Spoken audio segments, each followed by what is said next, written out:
Can you just tell me about how it's working with you on a day-to-day basis? I guess I just sleep with men for money. It's definitely to do with the money. What you are about to hear are stories from students studying at British universities who work in the UK sex industry.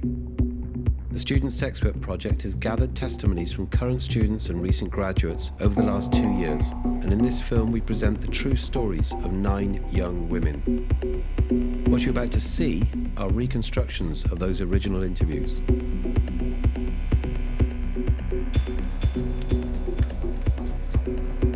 To protect the students, any identifiable names, places and their courses have been changed, and the students are played by actors. The dialogue, however, is drawn directly from the interview transcripts. Okay. So just to give you your rights as a participant, your data will be protected against the Data Protection Act. You can stop the interview at any point. Most importantly, an actress is going to play you in the film. So the words you say today will be used, but nothing else. So I need your permission. So are you happy to consent to take part? I consent to take part. Yes. Yeah, that's fine. Yeah. Yeah? Yeah. Okay. Yes. Yeah. Not based around vagina. To make love, lots of photos. It's so short.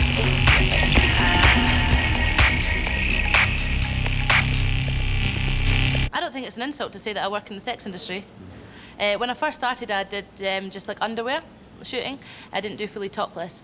And then you do implied topless, so you don't have a bra on, but your hands or like objects will cover your nipples. And then you do fully topless. And then you do implied nude, so you're fully nude, but you don't see anything. And then fully nude. Have you done fully nude? No, I haven't, but I've thought about it. Like Playboy actually asked me to do a fully nude shoot, like centerfold fully nude. But it's not what they call adult. It's what they call closed leg. So it's not based around the vagina.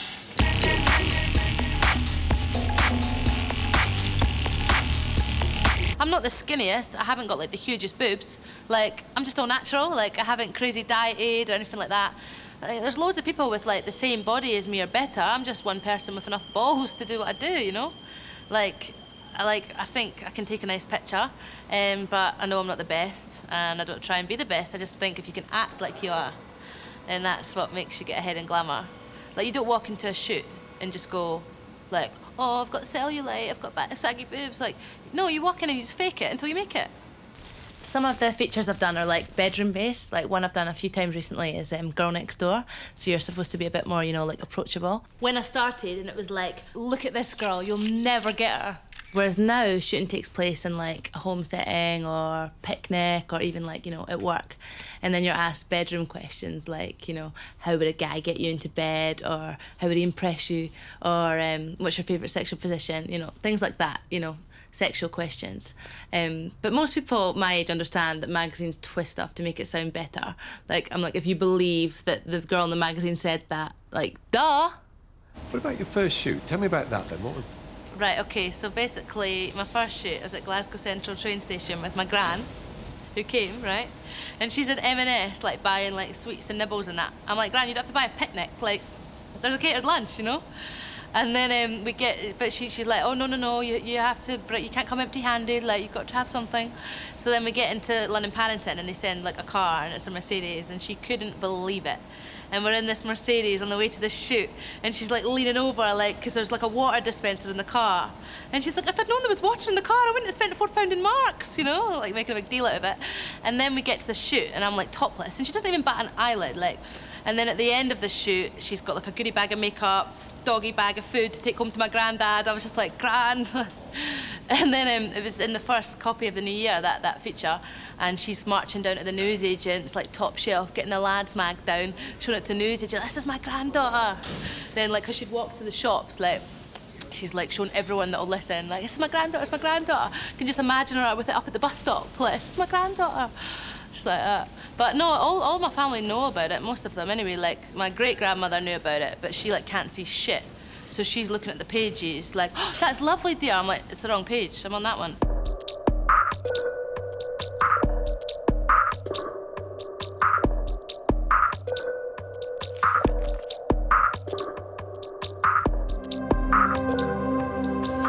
not one of these people that can like live a secret life. There's only a few things my parents don't know about me. I was really nervous about telling my dad because he works with like mechanics and engineers, you know. But my mum was like, you have to tell him, because you can imagine if he was at work and they're like, Peter, come and look at this girl, and he doesn't know it's like you.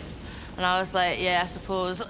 So yeah, I told him, but he was really supportive. Like, I think he just sees it like a job. So I just fit in as many shoots as I can, because I don't get a student loan. So what I do is I use my modelling money to pay for my fees, you know. And I just think, like, I'm not doing anything wrong or illegal. Like, I'm not hurting anyone. Like this is a good thing for me. I'm going to leave uni with minimal amounts of debt, you know, and I've got friends who are at uni with me who run home from uni to do like a 10-hour waitressing job. And I'm like, I've never left a shoot thinking that was hard work, you know? It's very empowering. If you think I'm the only girl to do this at uni, or like I'm the only girl to do it now, you're wrong, you know?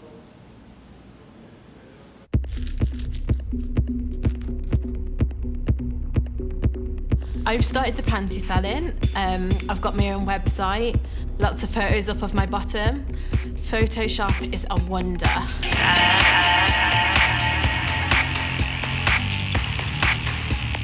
Basically, it's wearing a pair of pants for a certain amount of time, doing things in them to their specification, wrapping them up in like tissue paper and putting them into a resealable bag. And then you would send it off with like a photo and a note of, I wore those thinking of you.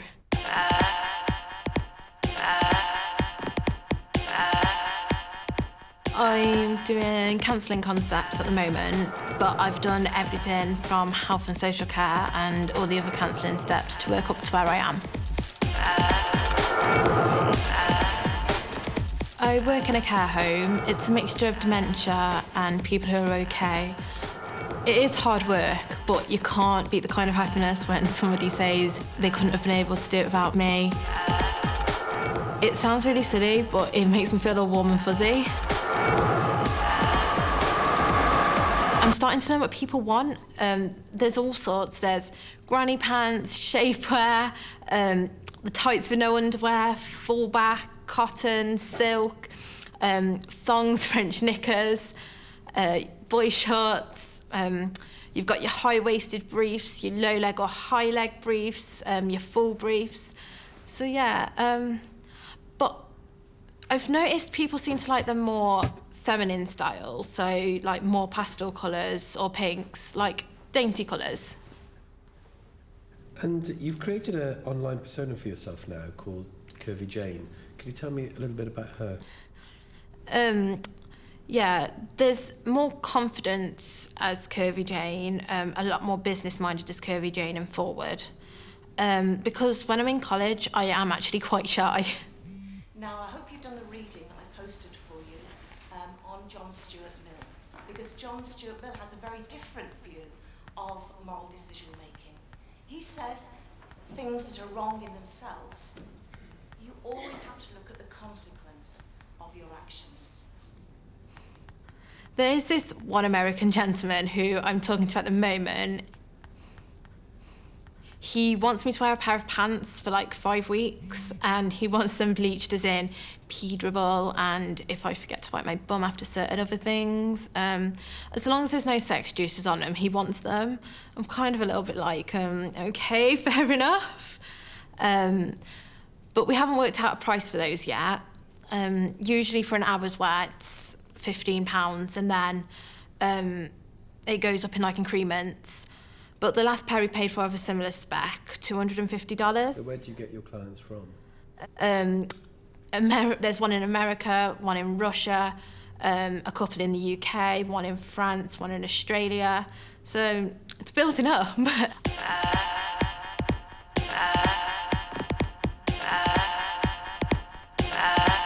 I have actually spread the word of panty selling to my mum, who is now doing it too. She's online as Valerie Pants.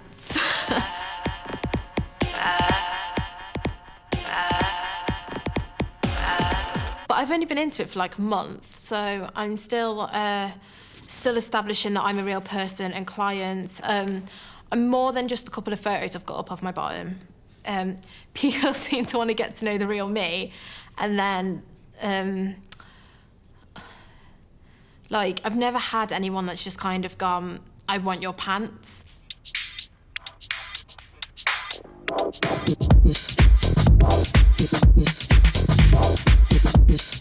You fake absolutely everything. I mean, like, my name was Chanel. It's just because I want to get their money. So to get their money, you've got to lie. And you've got to make them fall in love. And you've got to lie to make love.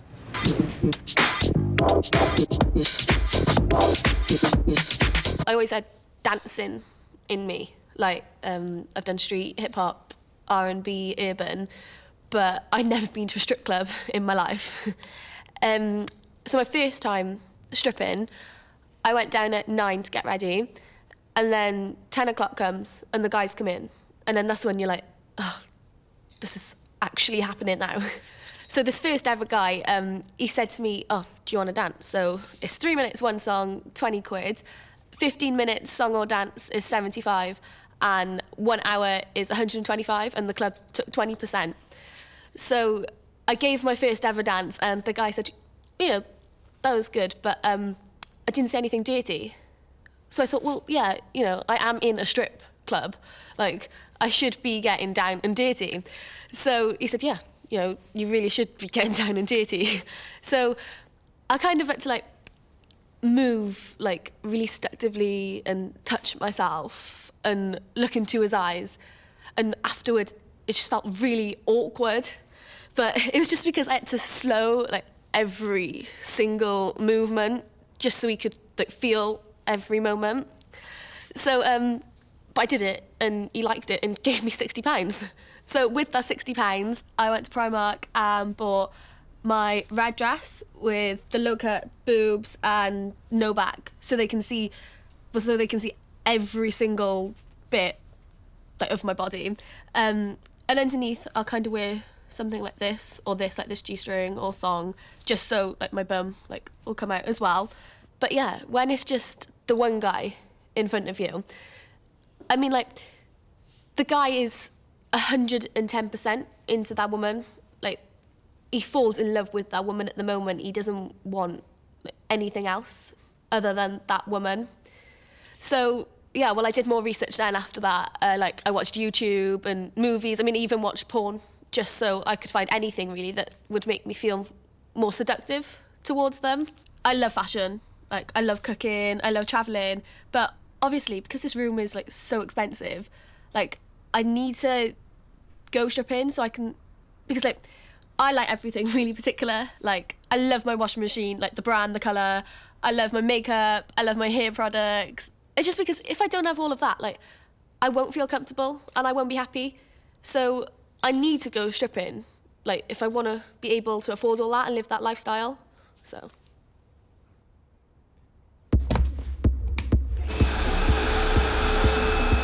In my first year of university, student finance, they gave me half the money. So I answered an advert for a cleaner who was dressed to please.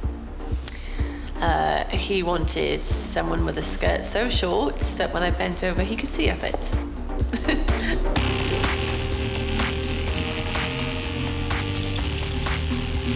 First of all, I did the washing up. Then I cleaned the bathroom, made the bed, hoovered, dusted. He's very quiet, so you'd be aware of him watching. I thought it was strange. He was very respectful about keeping distances, though. Like, but there were times when I had to ask, where does this live? Or, where do you want me to put this? And there'd be this really awkward bit where I'd go to ask him and he'd back away, and I'd be like, well, I really need to talk to you. But he was very nice. Did get the impression it was a secret. 2 hours, £30 an hour. The hoover was difficult to use in high heels.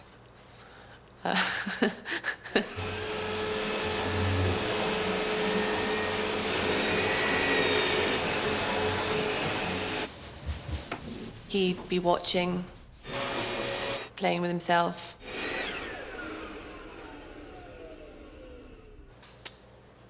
So I've done some cam work. With a camera, it's you, the computer, an unseen imaginary person paying you to do something. So the cam girl thing. self-employed, which is great because I don't have a boss. But the webcam work, it's really lonely. You lock yourself in your room and perform to people. And no one gives me any guidance. I'm normally doing my coursework. You put everything down and use the silly language that you hear in films, like honey and darling. Yeah, so it's just you, a computer, and an unseen imaginary person who is paying you to do something. They pay per view. There's the private viewing and the group viewing. It's much better for the cam girl when there's a group viewing because every single person is paying £1.49 a minute or whatever. Yeah. I'm a lot more accepting about what turns people on. I don't like people's sexual perversion to be used as an offensive thing. People who like pissing and shitting are genuinely the politest. Have Yeah. you been asked to do that? Yeah. What was your reaction? Well, I didn't need one. And the guy who wanted it, like, he was never online when I needed to go, so, yeah. I don't do it much. I do it when I get a bit excited on the internet and spend too much money. Like, I don't really do it now, but I will have to do it this week because I spent £250 on a jumper. It's a fucking amazing jumper.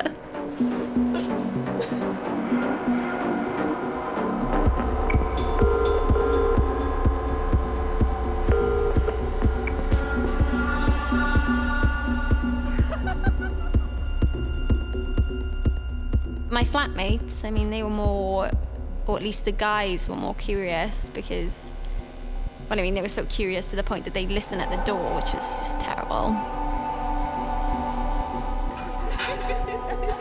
The girls didn't agree with her at all. I mean, I had a bit of an argument with them once because they thought it was just disgusting.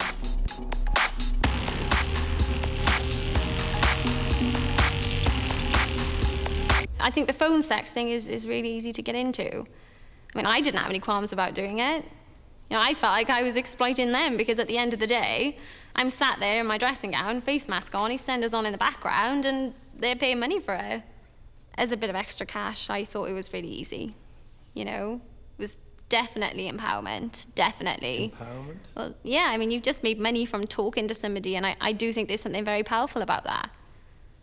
And, you know, it's just my voice, I suppose, is a bit like acting, you know, just like the theatre. I don't think I could have done it if it was myself. So I created Kayla, and she was a complete separate entity from me. As soon as you'd introduce yourself, she would know exactly what character you were. Essentially, she was a teenage girl, American, a bit sweet, quite young, but I suppose I have quite a young voice anyway, and when it goes American, it just gets slightly younger as well. But yeah, I mean, that was sort of her, that was Kayla. As soon as you hang up the phone, you're just back into your normal voice. Like, changing my voice changes me. How did you feel the first time your phone rang?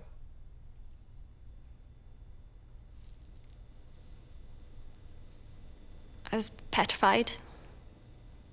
Just nerve-wracking. It was really terrible.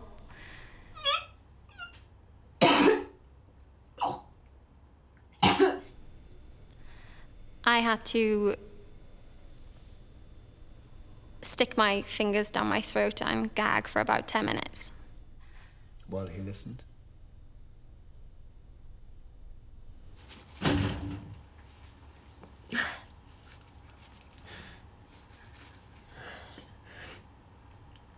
And there are a lot of fetishes out there that I didn't know existed. So that was like really shaking so much afterwards because obviously gagging is petrifying anyway. And I have to be in here just in case I throw up. But yeah, my first call. In 10 minutes, I just made 20 quid. So I was a bit like, oh, okay. I mean, it was more of a buzz than anything because, I mean, the calls came in a lot the first night.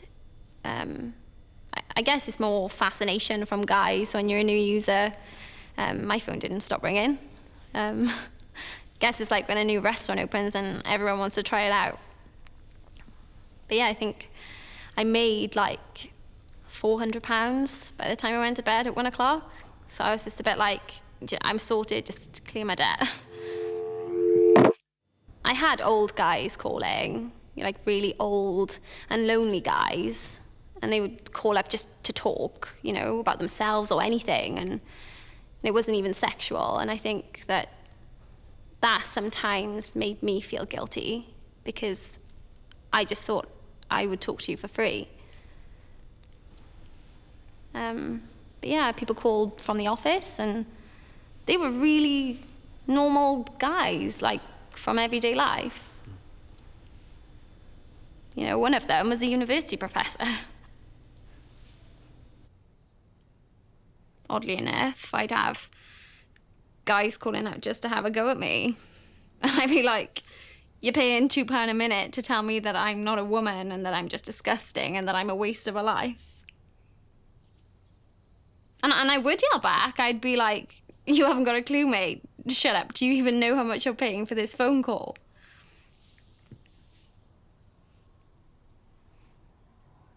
There were some that were really dodgy. Like they fantasized about underage girls. I remember the first call I had like that.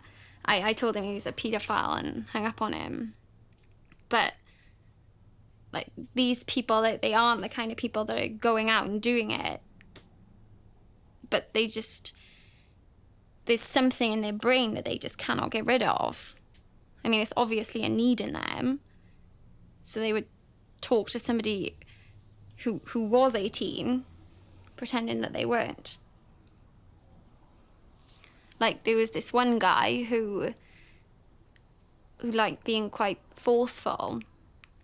So I suppose he had fantasies about raping a girl, but would never go out and do it properly. But just can't control what's in his mind. I don't know, maybe I grew up or something changed in me and I just thought, I don't want to do this anymore.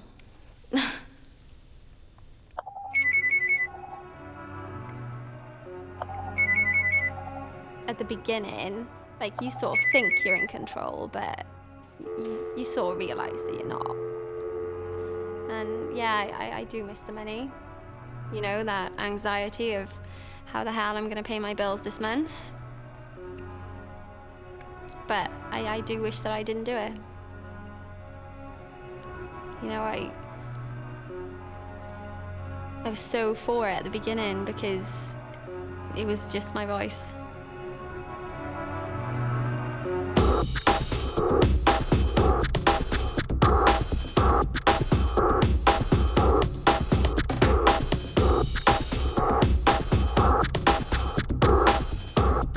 It was my boyfriend who found it, an advert, in one of those little corner shops or something, I think, of all the places. And I went and did whatever they asked and with whoever was there.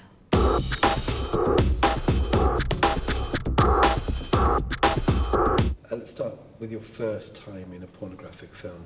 Tell me about that experience. Okay, yeah. So the gentleman turned up at my house in a kind of beat-up car.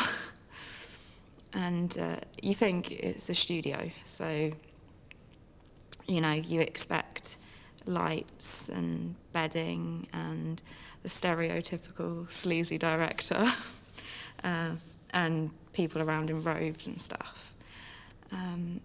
So when I arrived at his house, it literally was his house. A very normal looking house. I was extremely nervous. If I could have, I probably would have backed out.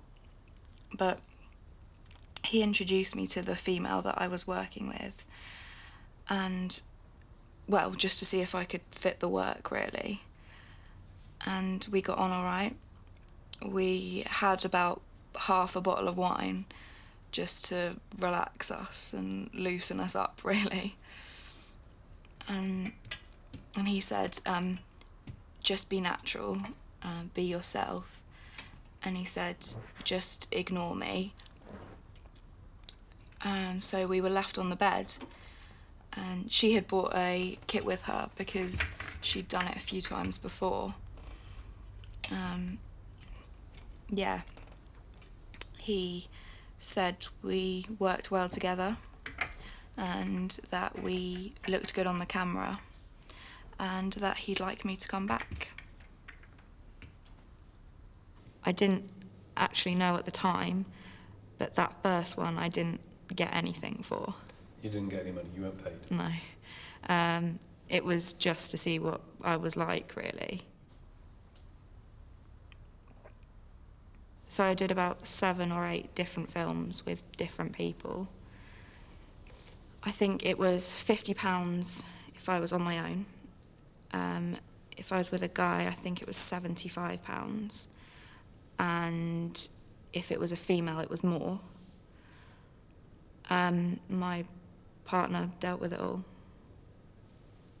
I didn't really know what was going on until afterwards when I learned a bit more, and I realised I wasn't actually getting that much for them. He was very controlling. I was very manipulated, and I know that now. But nothing I can do about it. Just look at the positives. Positives, okay. So what would you see as positive? Well, I didn't have much self-confidence. So the fact that these people were kind of getting their rocks off made me think, well, maybe I am attractive, maybe I can do something. And it was filling me with self-confidence, quite liberating. And, yeah. Liberating? Yeah. In what way would you mean by that? Everyone has to feel love. Well, lust or attraction, not really love, but it was filling my needs at the time. And, well, the little bit of money that I did start to pocket towards the end. Amy, thanks very much. Thank you. For sharing your story. Cut.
Hi, Posey. Hi. Hello. Take a seat. Thank you very much for having to talk to us today.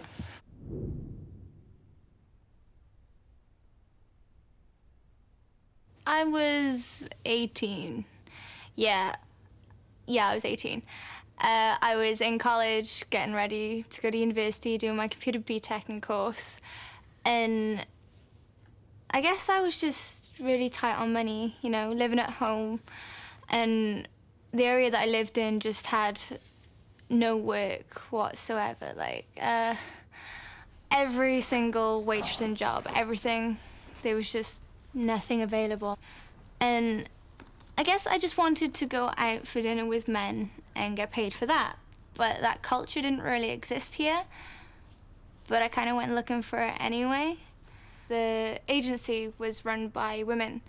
So I guess in a way it kind of made me feel more safe. So I thought that I just give it a go. There was this taxi man and he kind of worked for the company and he was really, really nice and like he calmed me down and we talked how it was my first time and he talked me through it and he dropped me off at the place and I got out of the taxi. I walked up to the door and rang the doorbell. And it was horrible. This man who was like horrible looking opened the door. And I mean, he was like fat and he was huge. And my first reaction was just, oh my God. So he invited me in, gave me a glass of wine. I looked at his DVD collection and then we went into the bedroom. And I was just like, oh my God. And I cried. I cried into the pillow and the lights were off, so he couldn't tell.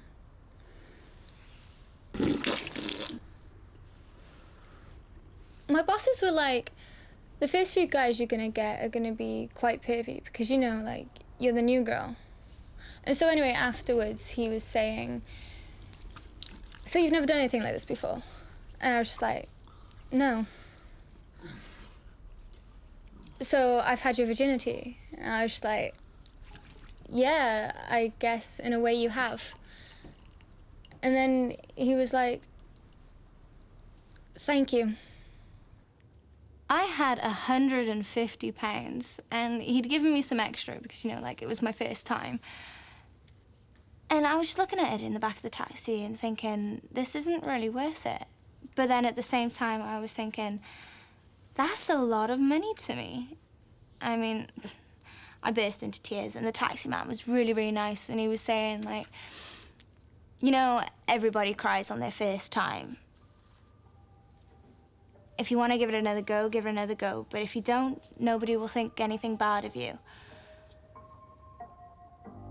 So I gave it another go.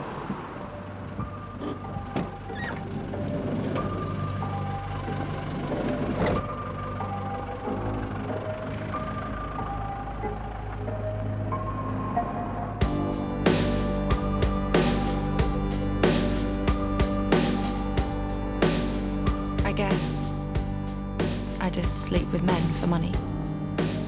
I'd say at least 200.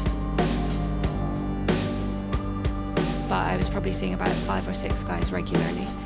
They're really interested in the way you live your life as a student. Like, fascinated by it. A lot of them really fascinated by it.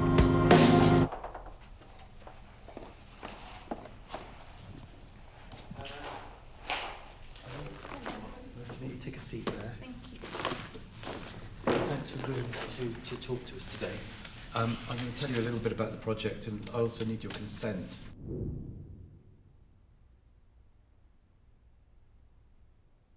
I haven't seen my mum since I was a teenager, but because it still goes off my mother's income, I only get half the student loan.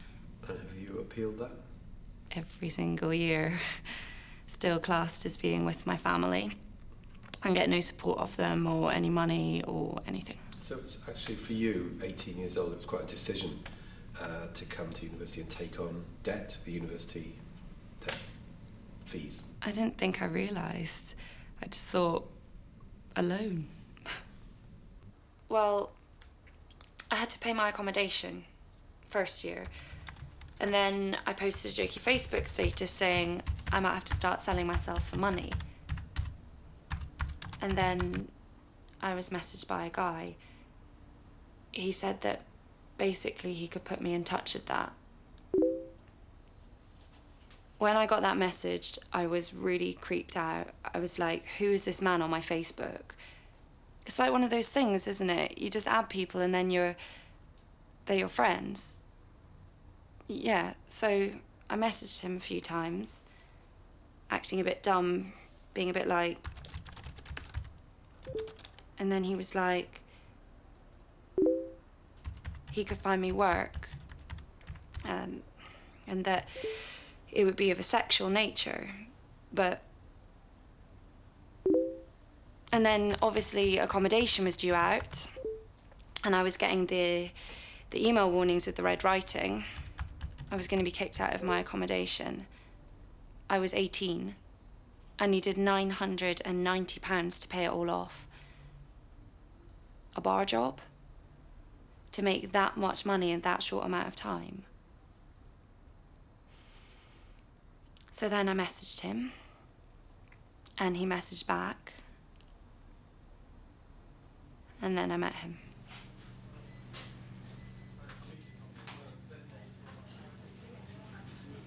All I'd seen is prostitutes on the corner street where you sort of think, oh God. To me, people were prostitutes and stuff to get heroin.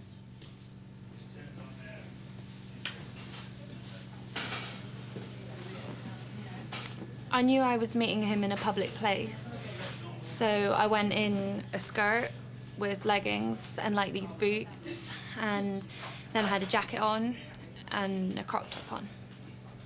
He was a really decent guy, really decent and quite nice. Not attractive, but really friendly.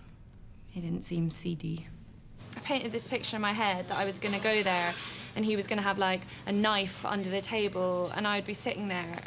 And it wasn't like that at all. Which made me think that it would be okay, or that it wouldn't be too bad to get involved with it all. Then I started seeing him. That was the first time you got paid to have sex for money. But I didn't get paid for that. Yeah. I didn't know what to do, so I didn't ask. And then I thought, that's why he didn't pay me. So when he came back, I thought, oh, he'll pay me this time. It's because I didn't ask. So then I asked him. Actually said it in a jokey way. And then he just looked at me like, what are you on about? I felt really guilty that I just asked for the money. And then he gave me some numbers and he gave me a tenner and then he left. A tenner? What did you say to him when he gave you a tenner? Thanks. I guess I carried on. I messaged them and I remember sending this text being like, who's this? With a question mark, even though it was me with the number. It took me ages just to send that text. And then they were like,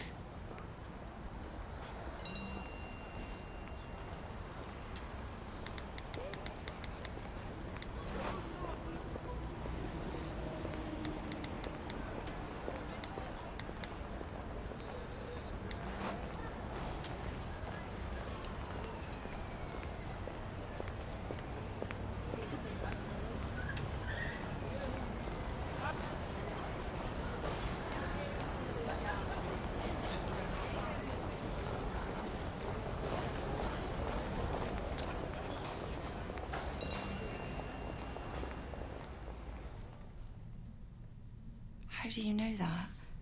I spent ages thinking about that. And then I thought, oh God, I'm stuck in it now.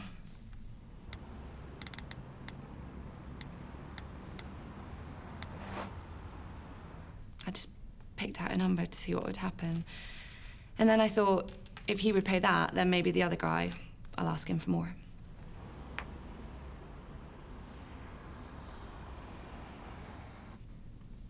Shame. To start off with, I became quite popular. Like, you'd get all these different types of people who would come in. In the nights, you'd get the young ones, but I wasn't really that popular with them.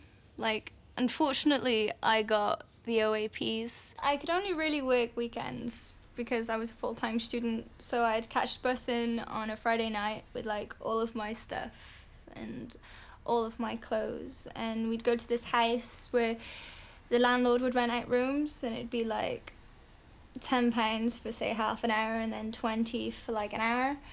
And there used to be, like, this drawer which had a big roll of toilet tissue in it. Once I had this, like, gorgeous man. I mean, I felt really lucky. But at the same time, I was thinking, this isn't that great though, is it? There was this one woman, she'd been with the agency for ages, and she said to me, you know, when you stop worrying is when you should stop doing it, because it should always bother you. I hate it. I find that most guys that come to me aren't coming because they just want a little bit of sex and leave. They come because either they have a weird fantasy, or they want to have something a bit different, or they want to behave in a certain way. Things they can't do with partners, or they probably wouldn't ask. I hate it. They usually pay £50 for full service. That's what they call it. It's like MOT. They tend to get everything. Sex, oral sex, both ways. I hate giving that, and you've got to act like you love it the whole way through. I absolutely hate it.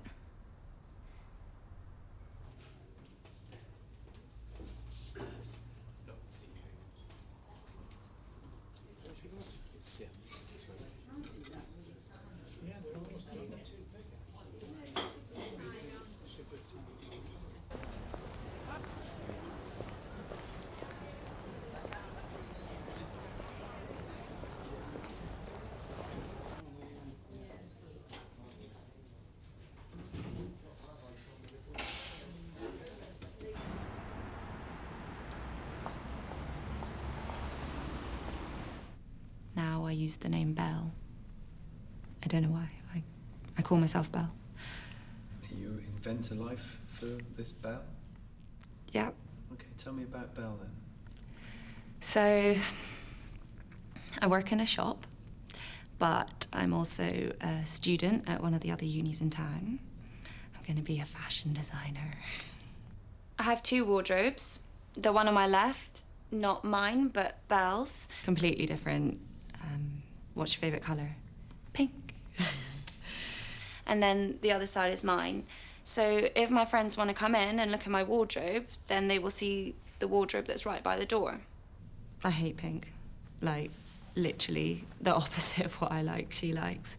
It's the way the whole house is set up, and that's how I get by, is she's really confident. If my friends come around my house, I've got photo frames. So I'll put my photo frames up of my friends, and then as soon as they leave again, I'll take them down. I'd hate her. I hate her because look at what I do. So is this where Belle takes over in this world? When I'm Belle, I talk differently. I don't talk with this like stronger accent. I'm like a soft voice, like, hello, how are you? Oh, this Belle thing, like, if there are guys I don't like, and then they believe this completely made up story about me, and they leave thinking they know about my life. Like, no. You don't actually. The whole time I'm thinking, right, okay, 20 minutes left, 10 minutes left, and it's not until that car is gone do I think, oh God, thank God for that. Were you ever in a situation where you felt like you were in danger Posey? Yeah, there was this one time, it was a call out, and I wouldn't usually do it, but like nobody was working, and the guy sounded really nice over the phone, so, you know, we went, and he was just too, like, big and too powerful, and like, there was two of them, and on the phone they said that there was only one. So we went, and I got there, and they were like, oh, can we do you at the same time? And I was just like, no, because if something was to happen, then I couldn't push both of you off. So the one guy was just like, oh, I'm going first then. And he like dragged me into the next room and just started to be really, really violent with me. And he kept saying like, can I do anal? And I was like, no, I don't do that. I don't do that. And he like tried to, God, it sounds really dirty when I say it out loud, but he tried to put lubricant, like spill lubricant over me so that he could accidentally slip it into the wrong place. And he then put my legs like behind my head and just started being way, way too violent. And I started to cry and I was saying, get off me, and he says he didn't hear me, but how can you not hear me? I was proper screaming it, like. And when he was done, I just kind of put on my clothes. Well, more like grabbed them and like ran out, and he was like, what's wrong? And I threw the other guy his money and just ran out the house, and the taxi driver must have known something was up because he'd already put the engine on, and I just got in the taxi in tears and just drove away.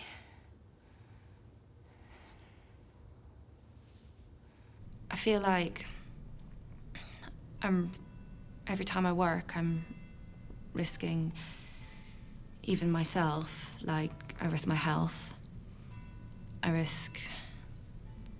Sometimes I feel like I risk my life when I'm with some guys. If it goes wrong, there's no one there for me. So sometimes it's better to just let it happen rather than letting it get out of control, and you can sort of sense when that's going to happen. But the power does change inevitably. When they give you that money, that's it. So I try to get them to pay me at the end now. Because they feel like all the way through they haven't paid me. I'm in charge.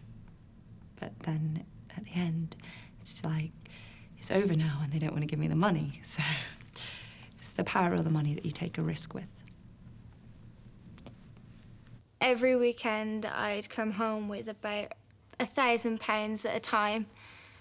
I meant to save it, and I wanted to save it, and I did actually start saving it. But, you know, I was 18, so I don't really have anything to show for it now. So, why did you stop in the end? I felt like, I don't know, I was unstable, and like I wasn't enjoying it, and I guess everything just started to catch up on me. And like the last time I went, I had someone there with me. Yeah. Ian, can you grab the chair in? Great, why don't you just move over, Posey? Jessica, take a seat.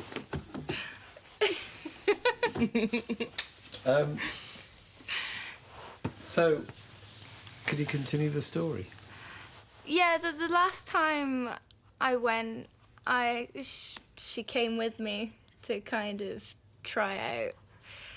And like, my bosses just loved the look of it and they got really excited when I showed them a picture.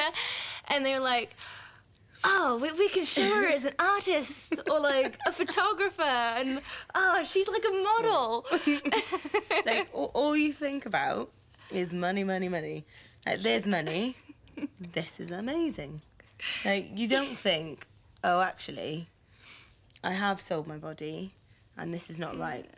You kind of switch that part off and you don't think about it.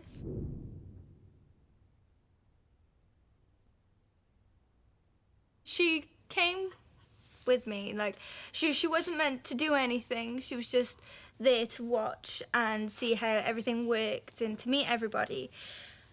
But my bosses were like, oh, is she available tonight? We're really busy and like we're really short on people. So I was like, you don't have to do it. And I know it's really short notice, but if you want it, it's there. One guy, half an hour, £50. I considered it. Right, it was there on the table. Is it worth the... Oh, that's the kind of thing you have to think about. I was really close. I didn't do it in the end. The guy left, actually. I am glad he left. Yeah. It was a very strange night. I mean, I think I'm very grateful for what happened because at the time, I think I was quite deluded. When you get there and you meet all these people, they're all really happy and everything's fine. And they come back and they're like, oh, it's done, you know, la-da-da-da. And they made it look kind of like it was kind of much easier and normal. But the more I thought about it, sitting there, well, I thought, I don't want to do this. Oh, and there was a girl there that was pregnant. And she was using, you know, her pregnancy as a way to get more clients. And I wasn't comfortable with that. Then Posey got called out, and she didn't want to go. Posey said that she would only do people in the house, you know, and do the business there because she felt safe, because something bad happened last time and she didn't want to go. My bosses were like being really pushy about it and they were just being so persistent. And she got really mad, like saying, you can't just pick and choose, you can't just pick and choose. And I just didn't feel comfortable.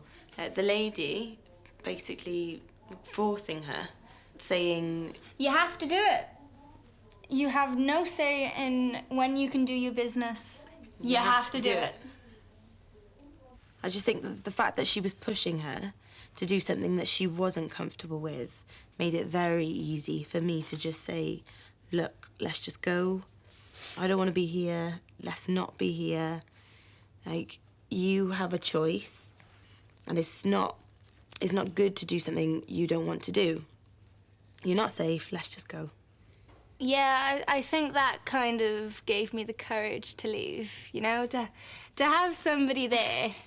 And, like, we just grabbed our stuff and we just left.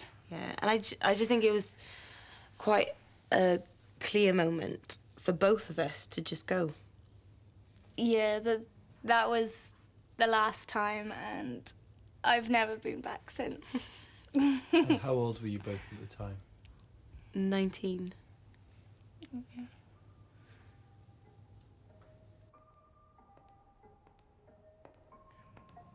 It's just all a big secret. My whole life's turned into this giant secret. Thank you. Hi. Sorry. Yeah, no problem. How are you? How have you been? Yeah, very well, thank you. Good, good. How are you? I'm really good. There's a guy I really like. He's a uni student, and he's in all of my classes, and he's like one of my really good friends, and I really like him as well. but it doesn't work. I'd love it. I'd really like to be with him. He thinks that I want to be single through university and that I don't have time because I'm trying to get into law, possibly, and stuff. And then, as soon as I got a place, he sent me flowers and, like, a really nice letter saying that now I've got a place, would I have time for him? But obviously I can't, because I have to work. You've got another year at uni. How long do you think you'll be doing sex work? To get me through my course. And then? I hope so.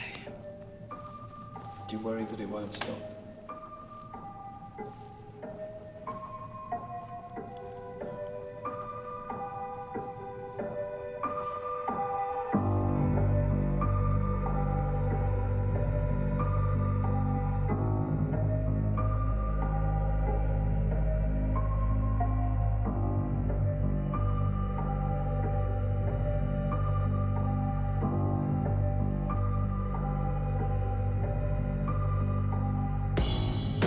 Holly continues to fund her university education by modelling for a variety of top-shelf magazines.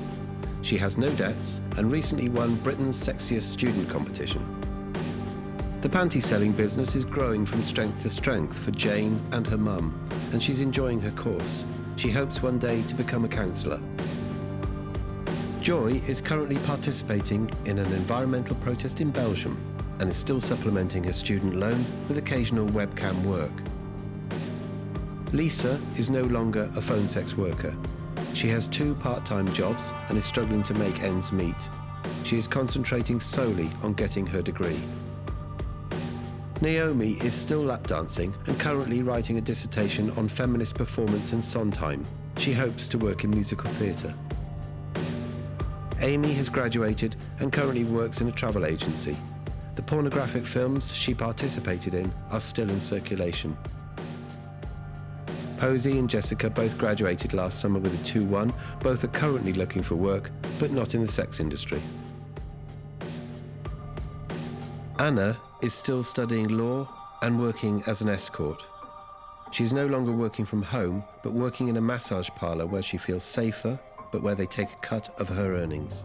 I feel like I worked really hard last night and hardly got any money for it.